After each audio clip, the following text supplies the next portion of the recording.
It's January 13th, 2021. The entire world is excited about a new year and all the promise that holds, especially skiers and riders, because we anticipate the magic of each day and the potential that wintertime creates in the mountains around the world. And January brings the rhythm of the season. Whether you're a weekend warrior or a full-time committed ski bum living to ride and riding to ski, it's January when it all starts to unfold. Our ski legs are coming into shape. Our favorite ski lines are starting to fill in. And our friends and family are starting to appear around the resort, ready to rumble and pumped up for adventure. Hi, everybody. I'm Dan Egan, and welcome to Ski Talk on skitalk.com. Ski Talk, well, it's all things winter, and our guests range from the legends of the sport to industry experts and to skiers and riders like you from around the world. We welcome, as always, your comments and questions. Just drop them in the comments box right there on Facebook, and we'll address them right here on the show. Tonight, as always, we have a guest that needs no introduction. World and Olympic champion Bode Miller is with us. But before we get to Bode, as always, we're joined by Phil Puglisi, co-founder of skitalk.com and one of the hardest working people in the winter sports industry. Phil, how are you doing tonight? Dan, it's good to see you. You too, my friend. And although we're at the same resort, we're socially separated here in Big Sky. It's nice to have you in town. And yesterday, you spent the day ripping and riding with Bode. How was that?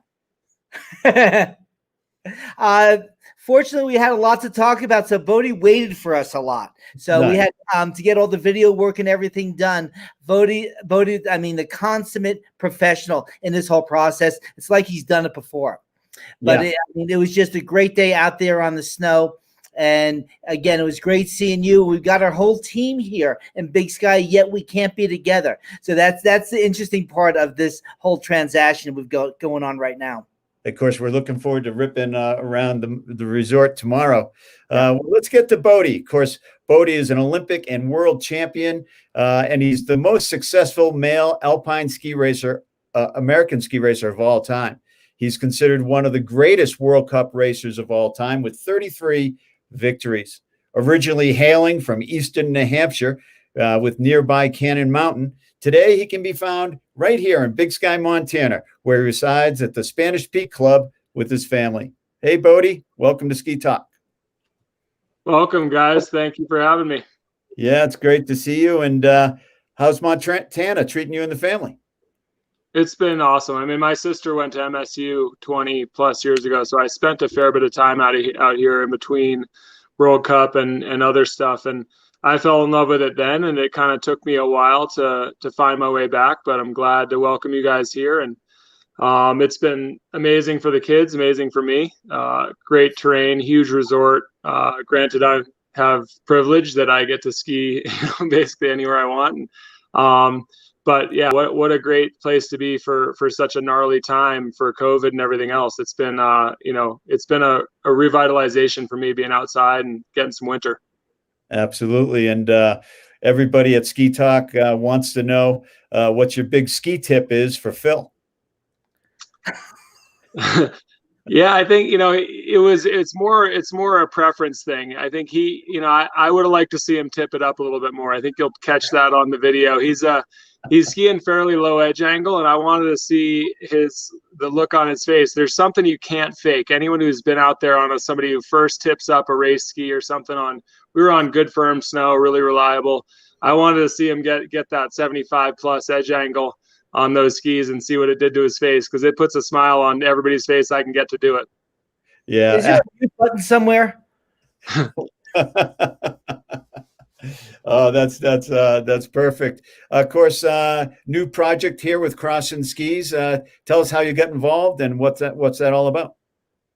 Yeah, it was, it's been my mission, honestly, for the last 40 years, is to find a ski company that matched up with my desire for where I want to take things and my constant and probably pesting sense of innovation and imagination in skiing, right? I mean, that's what attracted me to the sport, was that there weren't really rules. There weren't limits. You could just kind of see that it kept going. I mean, guys had an awesome time racing on wooden skis, and then, back when you were racing, they were on wooden skis and leather boots. I'm just kidding. But no, it was, I wanted to find a company that really aligned and that wanted to do cool stuff and that could get it done.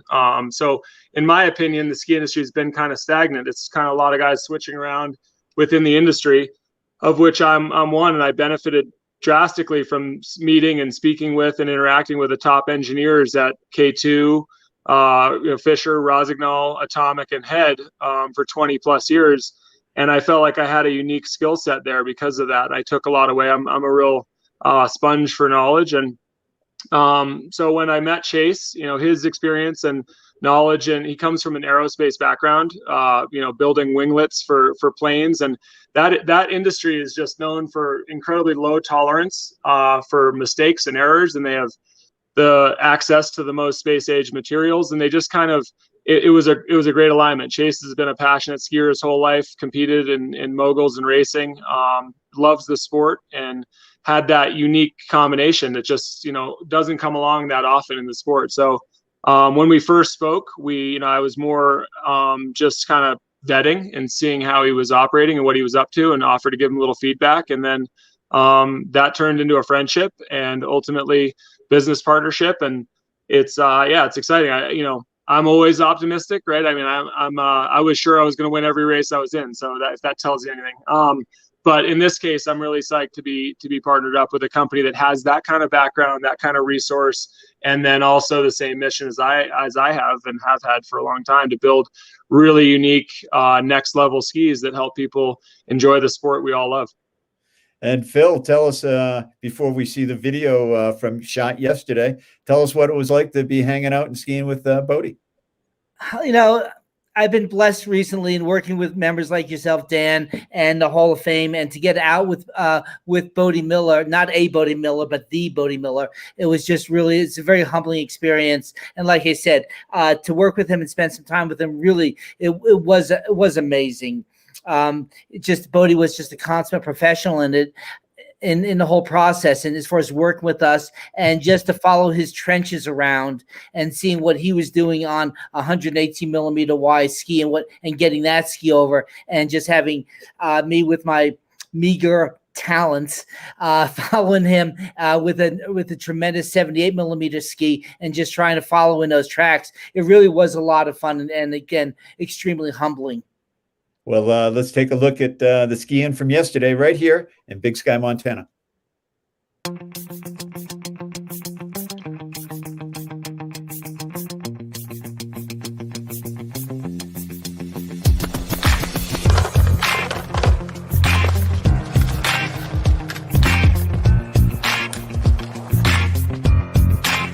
I'm Bode Miller. We're here at Big Sky in Montana, and cruising around over on the andesite side, getting some good groomers in and testing some skis.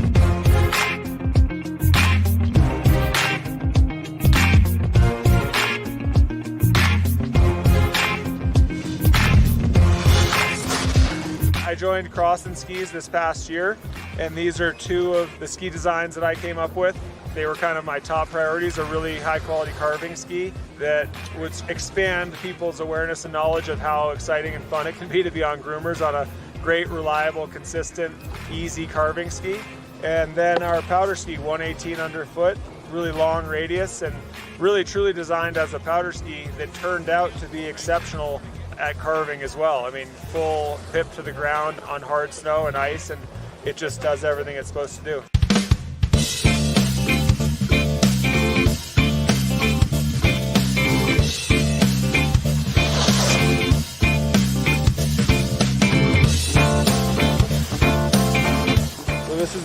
This is the powder ski, and again, really long radius, but it still skis really easy, and it's mostly due to the exact positioning of the early rise in relation to the side cut, so that it still plays around really easy. You can make little slalom turns. It doesn't latch onto an edge and run straight on you, and that makes it really good in bumps and kind of loose chundery powder too, where that was always a problem for me on a wide ski. This one, because of that long radius, it doesn't twist the ski that much. There's not a lot of deflection in the middle of the turn on a groomer or ice. so you don't have the same torque on the bindings, which eliminates that chatter or the unstable feeling. This thing is rock solid at speed, and it exceeded my expectations by a huge margin of how it performs on harder snow, groomers, and at speed.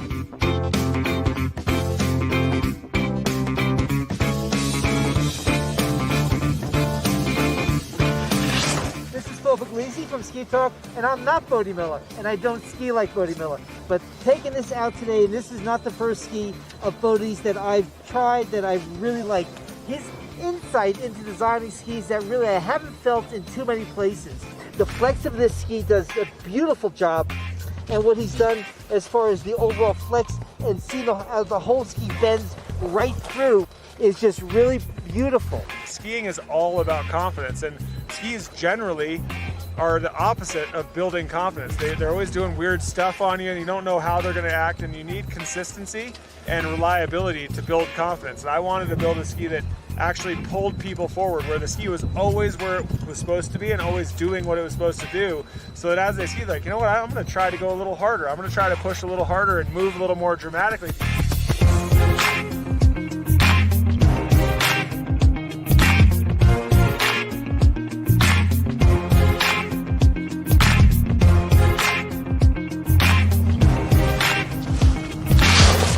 Both of these models came out, exceeded my expectations. This is a super easy beginner ski all the way up to, you know, an ex World Cup racer can go out and have an amazing time on it.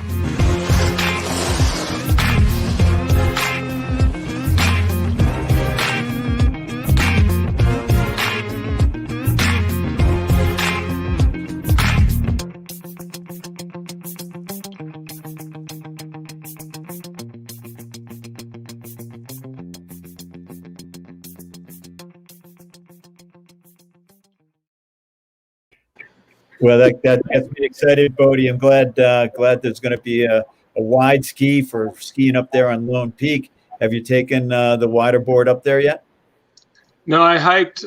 We had one storm of 15 inches or so with a little base, and I did a bunch of exploring this summer when I was up here, hiking around with the kids and my dogs, and found a couple spots that are deceptive. Here it's tricky because the shale is so unforgiving. I mean, it's sharp, really gnarly rocks, and you'll think you have a nice chute, but there'll be a spine in the middle of that from erosion or whatever else. So I scoped out a few spots and did a little hiking off the top of Challenger first thing, and put them into some deep powder in a spot where I knew I could send it without being too concerned of core shotting the things. And again, I was expecting that. I honestly, I was inside the box in terms of what I built for a powder ski, and they're just that nice balance of not sticking you on the tail. Right on a steep pitch, I mean, Big Sky is a perfect example of a real steep, gnarly mountain where if you got anything that's catching you on the tail or not really forgiving on the tail, you'll get stuck on one of those 50-degree pitches, and one little off balance and could be the end of you. So I was super psyched about that. What it shocked me, as I said in the video, was how they were on groomers. I've never been on a ski maybe over 104 or 106 maybe that actually did what it was supposed to on harder snow. And Phil, what's your feedback from riding around on the skis? The 78 millimeter ski is a really good job. They did a fantastic job with the shape of the ski. I mean, in this class of a ski in that 78 millimeter range, there's a couple of really core skis that really get a lot of the conversation. And again, he as far as directing towards those skis, Bode did a really good job with the design of it, and specifically what I've seen in Bode and a couple of skis of his that I've skied is that innate ability to create a ski that just comes out of a turn beautifully. So in the back half of the ski is just really beautiful. And he's done a really good job there. And you saw the overall flex balance of that ski is really, really nice. But that 130 tip, 78 underfoot and a tail just under 120 allows that ski to be worked around, yet it doesn't lock you into a turn.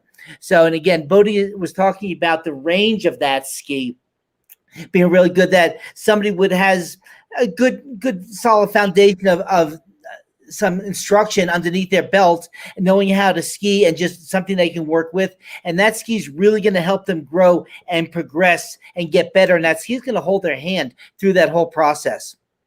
So, Bode, I know that when you were racing, the ski choice was a big deal, right? You would really go after getting the ski you wanted, and you really worked with the manufacturers to do that. Can you just talk us through what that was like as an athlete, trying to get the right board for the right day on the right conditions in event? Yeah, and I think it's a little bit maybe the smaller version to say that. I switched when I switched to for instance Rosignol, right? I had a huge contract on the table from Nordica. They were dominant at that time with Almot when he was killing it really in 4 events. I mean, he was really excelling in slalom GS, which was my strength, but he was still winning and doing well in downhill and Super G. And I did make a lot of choices based on the personnel, on the company, on who I got to work with and how much I could learn from them. I was pretty good with my long game the whole time. I think, as much as I don't like praising my sort of path, that was really important. I could have switched to a powerhouse company like Atomic much earlier, but I wouldn't have learned nearly as much. And I think I wouldn't have enjoyed it as much. So, when I switched to Atomic was kind of one of those times where I was due. I wanted a ski that performed in 4 events that I knew held up, that had a boot and binding that were a real part of a really solid system. And obviously that, again, the timing worked, and I took a huge amount of knowledge, and I have a huge appreciation for both Fisher and Rossi and ultimately K2 before that. But when I came to Atomic, I was ready, and I just stepped on. I knew what I needed. I worked with the guys. We made a couple modifications, and that's when I was able to win in all 5 events, or in all 4 events in the main events in 17 days. And that was sort of one of those times where I was like, look, I can try to build everything I want, but ultimately right now I'm ready. So let's jump on something that's done. And and I worked really hand in hand with those guys in every company I've been with. And that's, it's humbling. Like Phil said, it's like you see, I had a unique knowledge base and a unique experience base, but these were experts. These are guys who knew stuff before I was born that I'll probably never know. So I got to be in with them, and I had that kind of rapport where I wasn't trying to tell them what to do. I was just in there trying to learn. And sorry, guys. I was in there trying to learn and having a great time, and I think it made it enjoyable for everybody. And I came out of it with a lot of knowledge. And what's that like for you? The feedback of the ski and the performance. What is it that you're sensing? You talked in the video about chatter and trying to get the chatter calmer, and you talked about confidence and having confidence in your skis. But what you personally after the feeling? What's that sense? What are you going for? Honestly, the same thing. I've said it for a long time. You build a good ski, it's good for a beginner up to an expert. It's just, I think people don't build a good ski and they say it's only for experts because an expert can ski it and they're going to enjoy it. But a good ski does the fundamentals. It has grip points that are reliable. It has really clean cutting through the snow. So not deceleration and not latching on at the tip or tail when you're sliding into a lift line. If you happen to hit a little bit of a dish where there's people have all turned, it doesn't jump around on you and hook a tip and hook a tail. I think there's some fundamentals that are challenging. I mean, you can't have a super stiff ski and do all those things, yet a stiffer ski is easier to build a ski that everybody would say is good because you're matching up longitudinal flex and torsional flex. It's just easier to hit there. And that's why most of my race skis were exceptionally stiff. In the case of the 78, I went with a pretty soft ski. You saw Phil flexing it, and he's known for his strength, but he wasn't really pushing on that thing as hard as he could. And it's a pretty soft ski, pretty light and pretty easy. And that was the challenge for me, is I had to really tweak the early rise, that tip radius, and match it with a side cut to make it so that at low edge angle, it's really easy, forgiving, doesn't hook or do anything crazy and latch you on. You can make kind of nice little slide turns. And then at which point does it really start to give you the power and feedback of a true arced high edge angle turn? And that's always been my goal. I like a ski that when I'm cruising around with my kids, it's not crazy and does, anything abnormal. And then yet when I tip it up, I get the massive G forces and huge pull, and it doesn't chatter when it hits an icy patch. I mean, those are like the fundamentals. And, like I said, some of it was luck, honestly, because of the timing of everything. It was really quick, but those 2 sets really came out above what I expected. And earlier you were talking about building a pair of skis for your daughter and getting your kids out there skiing. From a recreational standpoint, how exciting is this now to see the results instantly, even with your own daughter, make, have her and having more fun. Yeah, that's the goal. It's, this is a sport that I fell in love with, when I was 2.5, 3 years old. And I like sharing it with people.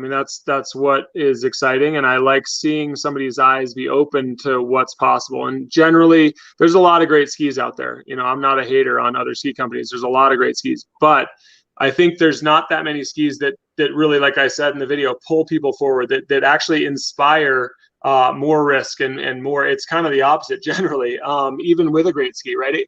If you were to push harder and if you were to have more skills and commit more, you could do more, but it doesn't pull you to do that. And I wanted to build skis that really kind of built on a really basic foundation and kind of always were there for you, always pulled the person forward, always challenged them to maybe do more and never let them down, and that's, as you guys know, right? I'm an education person too. It's part of the interaction that I feel is really important. Tuning your skis, right? You can't go out. I hit a rock with Phil. Unfortunately, the first run, as we were skirting down this tiny, rickety little cat track, and I'm religious about not hitting rocks. If there's anybody who can avoid rocks, it's me. But that affected that left ski, unfortunately. And I'm big on informing people, like, look, a ski is not any brand you're on is not going to perform correctly unless you have it tuned correctly. And that's specific to the person. It's specific to the boots, the bindings, and the conditions you're skiing on. And I think I wanted a ski that was at least a little forgiving there, that you could tune several different ways. Cause honestly, it's a work in progress of educating people about the importance of that. But I didn't want to have it be like, oh, somebody goes out and has a miserable time on the skis because the shop happened to tune them, dead flat. And so I kind of accommodated that in the way the ski flexes torsionally, and you can alleviate a lot of that, the specific type of tune that's needed. And, I think that's a little maybe too technical, but the idea is the same. It's like you kind of have to think of all that stuff when you're building a ski, because the reality is you don't have touch points with all these customers.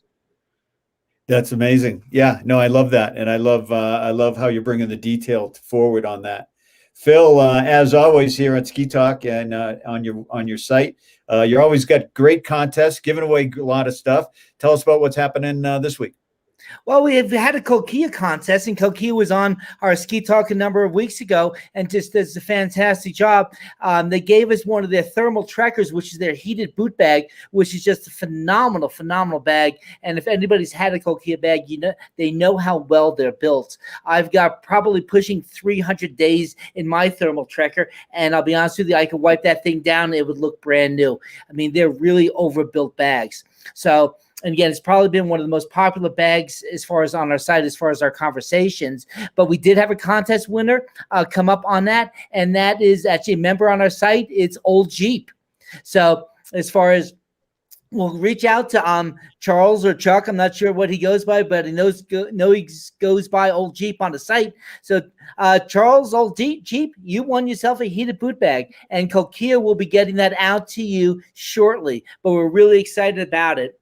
And again, in this process of giving things away, one of the things in our talks in skiing with Bode, and I pushed and prodded him a little bit, and I took a cue from you, Dan, when you usually would say, this is now the time that you ask them for free stuff.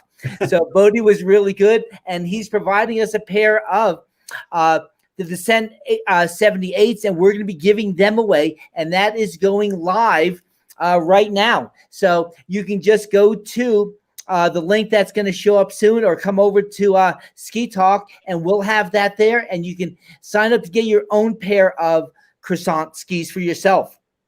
So I think that is going to be a great opportunity, and these people can experience what I experienced on these skis. And the one thing that really, as far as when I got on this ski is, and Bode just touched on it, was tuning, and how important it is to tune on a ski, and something we talk about a lot. But this ski here has one of the most beautiful factory tunes I have ever seen on a ski. It is just gorgeous. So I think this is something that lucky winners can be really impressed with. But we can come over to here to Ski Talk and just sign up for that right now.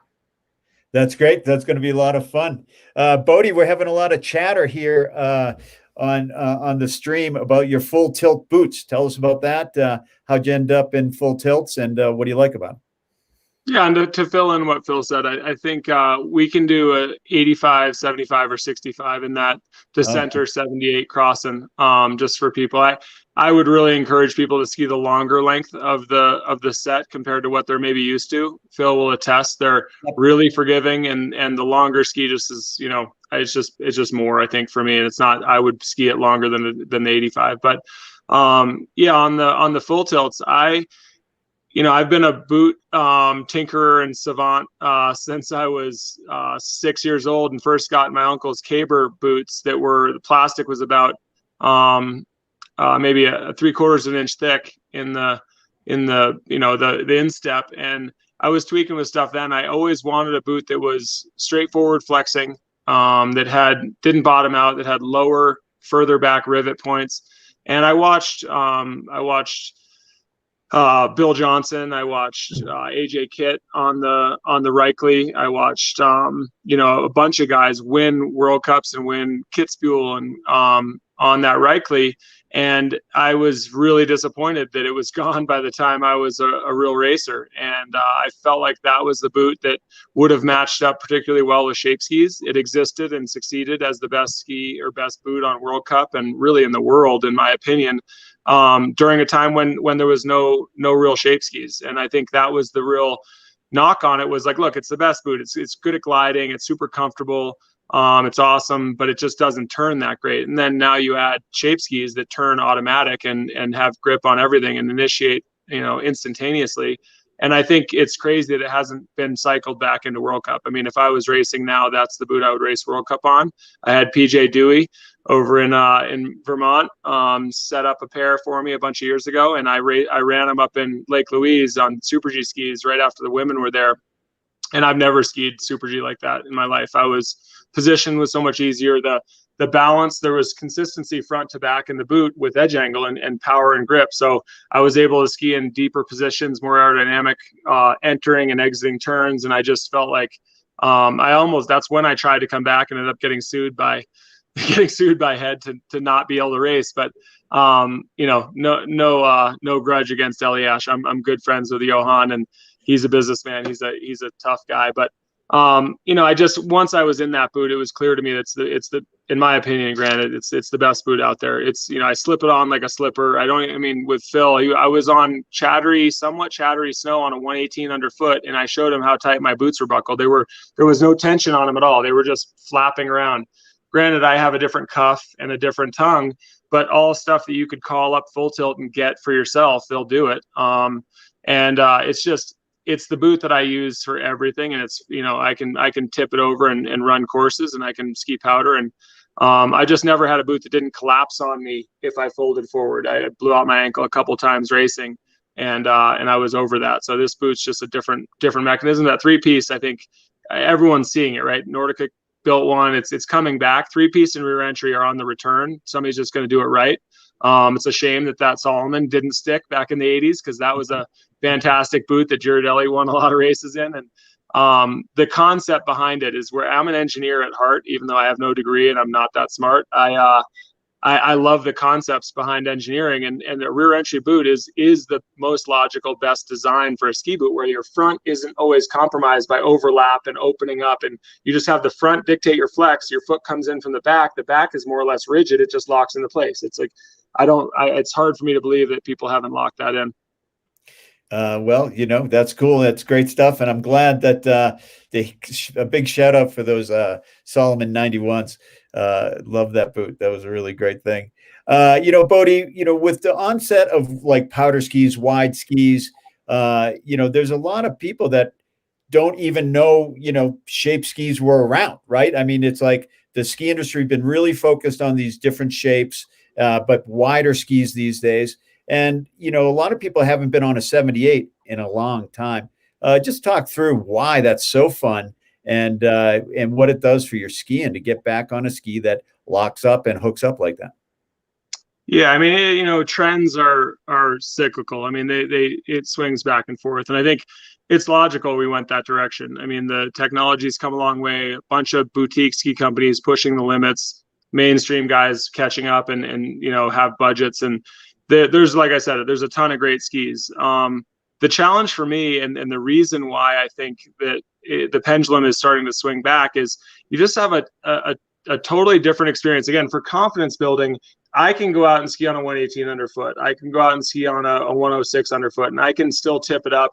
But that's because I know how to commit to a turn. I know how to throw my body down the hill and make sure the ski hooks up. But the reality is it's not that easy to develop that skill set. You end up in the fence a lot of times trying to figure that out. So I like the idea of giving somebody a ski again that starts from more of a fundamental place where it's not hard to tip it up. It's, my 118s, I was telling Phil, that's the one thing you feel is you cam yourself up off the snow. Your boot is actually going up off the snow as you tip the edge up. And you notice that. I mean, if you get used to it, it's fine. But I wanted something that really introduced people to that really easy edge roll, and where they could immediately, even if they're just kind of sliding, they could feel the ski generating force immediately when they start edge angle. So it gives them a platform underfoot that makes them feel like they're standing on the ground, even though they're slightly inclinated or angulated. And you just can't do that on a wider ski. There's problems with torsion. There's problems with how quickly it can come in. And ultimately, we talked about it a bit, Phil, the binding is the part that hasn't changed. I mean, that we're stuck in the 70s. I mean, I was on a Look Pivot, which is a fantastic binding, hasn't changed since 1973. So I think the screw pattern of the bindings, the whole footprint of the bindings needs to get wider. And then the footprint of the boot, the din, where it connects to the binding, needs to be wider to accommodate this trend to more or less all wide skis. It just makes no sense that your foot's this wide, then your boot gets down to this narrow, the screw pattern of the binding is this narrow, and then it goes back to a ski that's this wide. It just, there's a weak point there. And I think from an engineer standpoint, it's easy to fix. Somebody's just got to do it. That's really cool. Bode, I know that, since you've been in Montana, you're involved with the community and ski racing and potential of an academy and things like that. We have a note here on Facebook, a thank you for all that you did for the Bretton Woods Adaptive Program. And I know you're really active there. You want to just give them a shout out? Yeah, of course. I mean, it's my foundation, Turtle Ridge Foundation, back in New Hampshire. We, something I don't speak about that often, but really happy and proud to have put that together. It was really the late 90s that I did it for a bunch of years on my own, and then we incorporated around 2002 maybe, and my sister has run it really since then. But we have a couple of events each year that have suffered this year with COVID. We haven't been able to do them, but really was, I don't want to take credit for stuff that's not due, but we really helped to start a lot of the adaptive programs in the East. I was simultaneously working with Wounded Warriors out in Aspen and kind of expanded that reach. So we covered, but Wounded Warriors was only for military vets. And that was, I thought, an amazing program. They've done fantastic work over the years. But I felt like it was a little unfair to exclude other people who had disabilities, and there just wasn't programming at these resorts. And to the resorts' credit, resort managers and operators, it was incredible how well they responded to it. As soon as they saw the need, it was just, we were just missing it. I mean, in my community too, I thought maybe there was a couple people who had real adaptive needs in my tiny community, and including my friend who I really started the company for, or the foundation for. And within the first year, we had lines. I mean, everything was pre-booked, and we had people, wanting to get on the sit skis. And so the resort's response to that was one of those times where I was really proud to be a skier and love the sport. Was they just took it and they ran with it. Every resort all of a sudden was like, oh my God, and it became almost like, I don't want to say shaming people, but like if you didn't have an adaptive program at your resort, you were kind of way behind the times. And that was an incredible process to be a part of. And I know we gave a lot of people opportunities that they maybe just wouldn't have had before. And that's always a feel-good moment. And it's been exciting this year with the American women and men ski teams, and it's great that they're actually out there racing during this time of COVID. They have basically private resorts and private tracks to do it. You want to just touch on the success they've had both on the men and women's side? Yeah, it's been awesome. I mean, watching Ryan Cochran-Siegel and Tommy Ford come into it. I mean, they really are veterans. I mean, they've raced, they're in their late 20s. And, I always said that if you can stay healthy, and, unfortunately, Ryan Cochran-Siegel was a unbelievably gifted talent. He just couldn't stay healthy. And, it's a shame really on all of us, because if the bindings are better and all the stuff's better, we can keep athletes healthier, easier, and longer. But skiing is just a gnarly sport, right? You're going to have crashes where you're going to hurt yourself, but really rewarding for me to see him come and win his first race and be successful. And Tommy Ford is one of those magical talents that when we first all saw him, I mean, he's in that Ted Ligety, Marcel Hirscher, Michaela Schifrin side of things, where just the way their body works is just so unique. I mean, Forrest Carey, I'd put him in that category, where they just stack up differently than most people, and they can do things with their body that I can't. I've thought about doing. I'd blow out my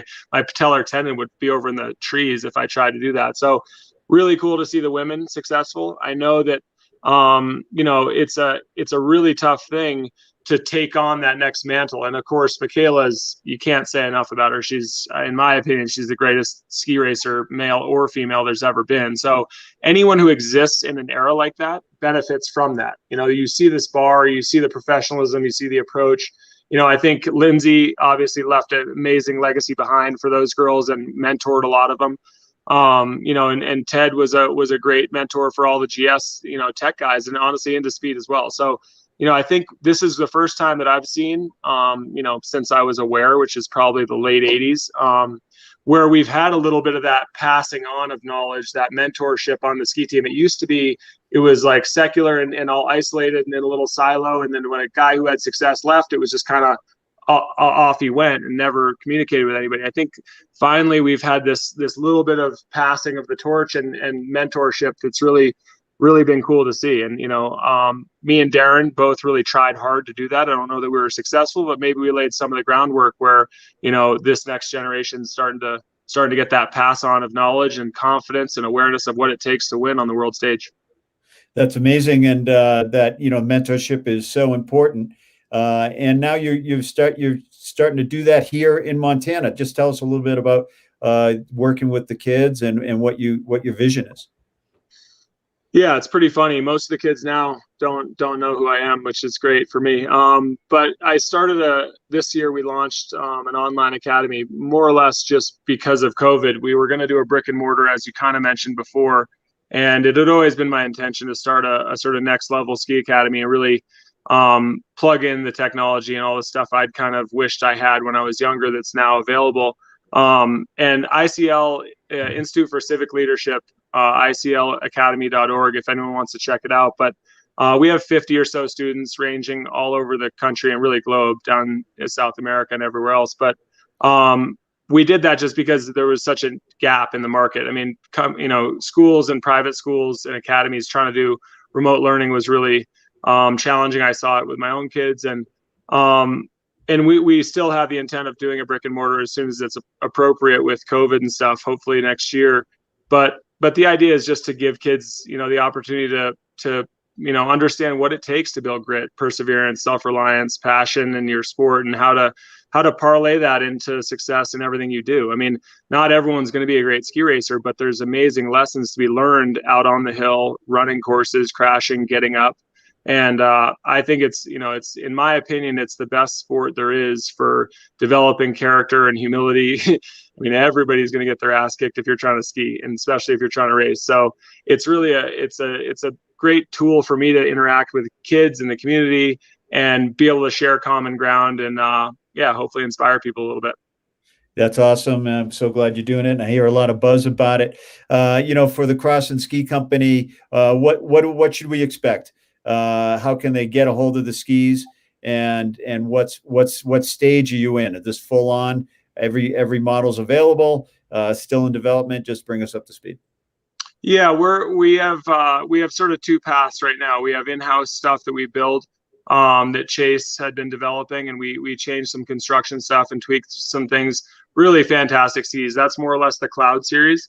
There was drawbacks. His side cut thought process was not to put any blame on him. It was just something you discover from coming from the racing side, how a ski cuts through the snow clean. And as Phil referenced before, the exit of the turn. It's a very common mistake. Honestly, most of the ski companies make it, especially with wider skis. They move the side cut slightly too far forward. The core is not offset enough, and you end up with a ski that's kind of stagnant. It feels a little bit like you have grindy edges, like they're just not, they don't zip through the turn. Those skis are a little bit that way, but honestly, I ski them probably besides the 118. I ski that the Marauder, which is the new Cumulus, and the Nimbus the most of any other skis, because they're both unbelievable in the trees and powder. They really, we mellowed out the flex curve. They're exceptional skis. Everything on the website is available. The one ski that I would be open disclosure, and I'd be remiss not to mention that I more or less failed on it. I didn't actually fail on it. We built a 98 underfoot. It's the Dissenter 98, and it's an exceptional ski. Unfortunately, you guys can't get it, because once we had the prototypes, something changed to the mainstream manufacturing. I have 5 pairs. I ski on those things on groomers all the time, and they crush it. But the production skis somehow came out really weird. There's pairs of them that are right, but it's just a total train wreck. So we're more or less pulling those. If people want to try them, I mean, give us feedback afterwards, and if you want, we'll let you exchange them for something else, because I'm not happy with that one. But everything else, I think, is really in the category that I feel happy endorsing it, particularly the 78 that Phil was on. I just think that ski is something that everybody should try.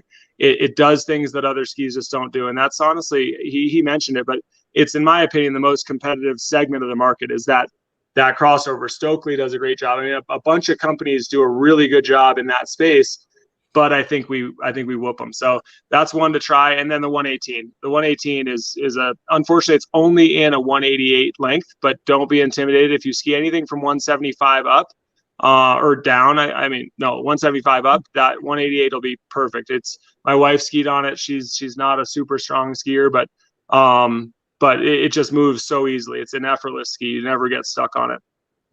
Lock your garage, Bode. People are going to come by looking for that 98, knowing that you have 5 pair. Hey, Phil, I'm really curious, always curious about this. When new ski companies get started and get launched, you more than anybody know how competitive it is. You test these skis. You know a lot about it. What's the landscape, and what's the future for launching a new ski company today? It's the old saying, how do you make a small fortune in the ski industry? You start with a large one. And I mean, these guys, they're building a good product. They're coming out of the gates well. And I'll tell you, with Bode and my time that I got to spend with him, and what we're hearing right now is his transparency. He has a ski that he just feels isn't quite ready for prime time. And that's really good to know that he needs to work on that. And my experience in dealing with Bode in this process, where a lot of manufacturers, and what I've seen is they're looking at the destination, and Bode is looking at the journey. I don't think Bode has the perfect ski in mind. He's always evolving, and he's always adjusting accordingly, and he knows he can always be better. And that's what I've seen from his skis. And again, through the course of the time I spent with him, he's got 2 skis at the end of the spectrum. You got a 78 and a 118, and I really think both of those skis could be scaled really well to create some collections. I mean, that 78 could easily be brought up to an 84, 86 underfoot. I mean, you're not going to take the tip and tail the same dimensions out. You might bring them 5 millimeters as compared to the 5.8 in the 10, in the waist, and then make a little bit longer radius of a turn. I think there's an opportunity for that ski, and I think that 118 can be brought down to a 108 and maybe even a playful 98 as far as an option. And again, I think he's got skis there that can create some 2 nice collections and maybe even something in between. And that's what I would take a look at in the process in setting up the company, and have a clear plan and know if somebody gets on that 78, they can expect a similar results from an 84, 85, and maybe even a 90. But I think what they're doing right now, I think, is really good. And again, what he was talking about was the finish of the ski and the tune that is so missed from time to time from a lot of manufacturers, and how that ski skis. And we talk about it a ton on the site. And when we're demoing with ski, we're demoing 4 things. We're demoing the conditions, the tune of the ski, many cases the binding, when again we're talking about this with delta, ramp angle, and as far as height of that binding, and lastly is the tune. I mean, the best ski in the world with a bad tune on it is going to ski awfully. And so you have no idea on how that's going to work. But I think these guys are really onto the right right track with what they're doing. And the price point on it, it's not as much as a ski that's got a comma in the price point, but it's a little bit above your mainstream skis. And I think it's a segment that really needs to get addressed, and I think they're going to do a good job addressing it. And quite frankly, the last thing is people are clamoring for an American-made ski. I mean, we lost manufacturing here. We've got some small little boutique, summer boutique, summer garage, and again, independence. And that's such a gray area in how we term with these brands. But I think they're onto the right course in what they're doing. Bode, with all this new projects that you have going and all the energy that takes, as summer turns into fall, do you miss the competitive side of life? No, I don't miss it at all. I mean, we mentioned it before. I raced 430 something World Cup races and another 400 or so races at lower levels or around that. That was plenty for me. I think 3 or 4 Olympics would have been plenty. I would recommend against going to 5, although I enjoyed every moment of it. It's just, it's rearview mirror. I really am. My identity was never that wrapped up in being a World Cup racer anyway. But certainly now I'm just Nate's dad and Nash's dad and Dace's dad and Easton's dad. It's like that's how I'm referred to 85% of the time. So I don't miss it. I like watching it when I catch up, and I like I said, I'm enjoying the success that the Americans are having, and hobefully as an American-made ski company, we can ultimately get there where we build some really good race skis and give the Americans the advantage they need. I mean, it's obnoxious to me that we haven't, been able to do that. And, since I was on K2, really, it's been a flat spot. So, I don't miss it, but I look back with fond memories. And obviously from the approach you're taking, you're building a company that is going to be engineered based. It's not going to be a marketing thing. This is going to be result based. And how excited does that make you to have that much input to drive it? Yeah, I mean, it's the fundamentals for me. I'm not a marketing guy. I think skis have to stand on their own. No matter what marketing you do, if somebody has a crappy time on them, your marketing's a waste. But we will have, it was just the timing. We'll have a full line of skis that I don't stop, right? I mean, as Phil said, I'm going to always evolve, but I think very shortly I have prototypes coming out right now that I'm super excited about that I think are going to be able to change the industry. I've done it a couple times and I intend to keep doing it. I think somebody's got to do it, right? And it's, you're going to have your mistakes and you're going to have lots of skis that hopefully you can take apart and recycle. But in the midst of that, I have the experience and that we have a great company, really smart people working with me. And I look forward to shocking people with what's new each year. And how do people find the skis? What's the website? Yeah, go to crossonskis.com. I mean, if you search Crosson, you're going to find it, Crosson Skis. And we have also Skio is our app, my app that's like a slopes or ski tracker. And while it's, and again, full transparency, it's nothing earth shattering right now, but with the hardware, it's really exceptional. I mean, I use it for testing. I wanted to put it on Phil so you could measure his edge angles and his speed there. But, it's one of those things that I wanted objective data. Everyone always gave me crap for fighting with my coaches.